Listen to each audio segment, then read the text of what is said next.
What's up, guys? I'm Joe. Today I'm talking about the new Light the Torch album, Revival.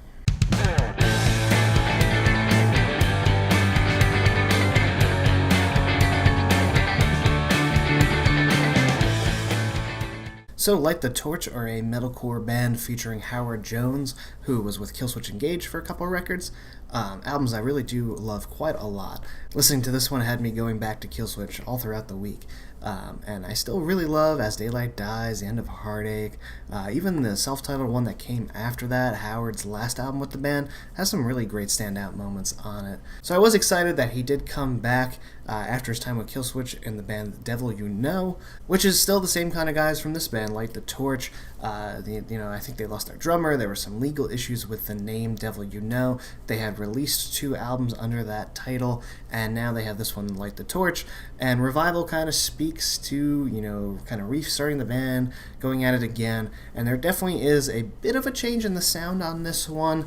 I found that this album is definitely going more for the melodic side of things, almost a little too much in certain areas, but there is no lack of aggression on a bunch of these tracks, which, the heavier stuff stands out to me much more on this album.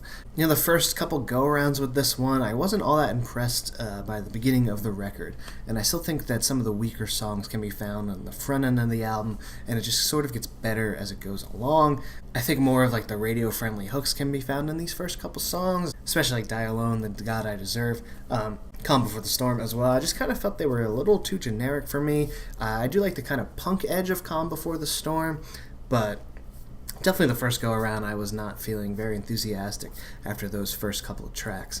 I feel like on tracks like Raise the Dead and The Safety of Disbelief, these are songs where these more catchy, hooky moments work better for me.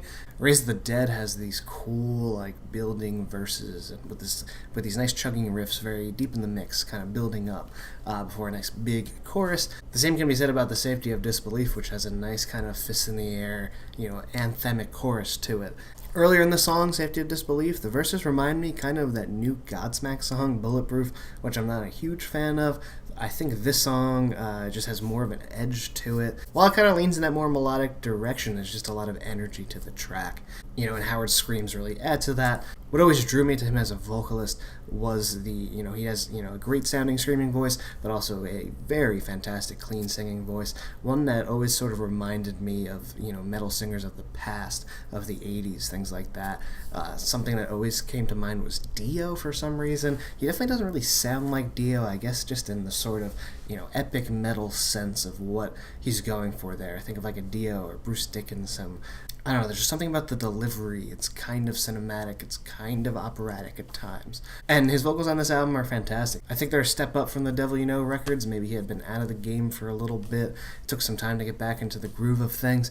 But this album, he's sounding really great. One of my absolute favorites on here, Virus. Heavy riffs once again, and just a melodic sense to it, but there are these cool kind of spacey, sci-fi-ish synths going on here. So I thought it was cool, I thought it was something different, and it has definitely the most explosive breakdown on the album for me. Howard's shrieking vocals are just so intense on there. And just the swelling of the instrumentation is just so huge in that moment, which I feel like that's what I was looking for in those first couple songs. I was just waiting for that energy to come in, even if it wasn't necessarily heavy, just more explosive. But, this checks off both of those things, Virus.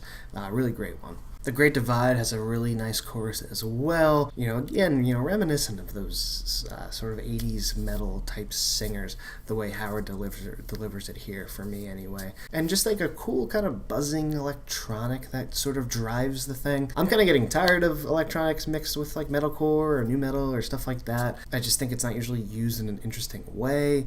But, here I think it's kind of cool. It adds a cool kind of buzzy edge to the song.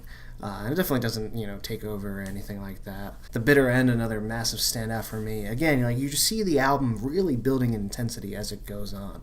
The songs getting, very heavy as they lead towards the end. And here you have a, Slipknot-sounding riff to it. The same thing can be said about the drums, the way they really drive things along there. And again, really great breakdowns, really heavy moments on this one. Those kind of new metal-sounding riffs continue on Lost in the Fire, the next song. Not that this band sounds like that new metal band at all, but just the way the riffs are going kind of is reminiscent of that, especially in the previous one, The Bitter End. But here, what I find really cool about this track is that it totally breaks down. You have just that sort of marching snare. Howard starts to build things up with a spoken word before going into these screams.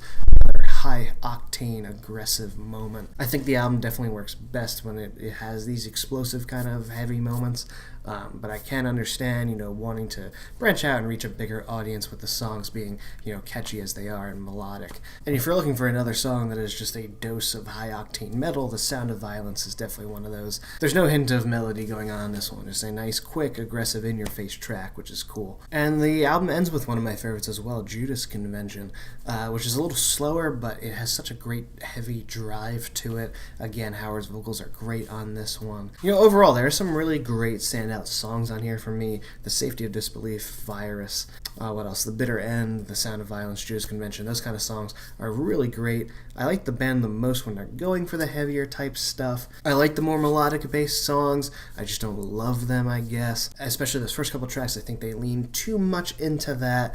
The album kind of feels lopsided for me for that reason. But, nonetheless, I'm feeling like a strong 3.5 out of 5 for this album. I definitely do enjoy it. So let me know what you think of the record in the comments, whether I'm right, whether I'm wrong. I kind of get the sense that a lot of people would give it a higher score from what I've seen going around online. But yeah, I'm just feeling a 3.5 out of 5, which I think in my mind is still a pretty solid score, at least the way I do things. So thanks for watching, guys. As always, don't forget to subscribe, and I'll see you all next time.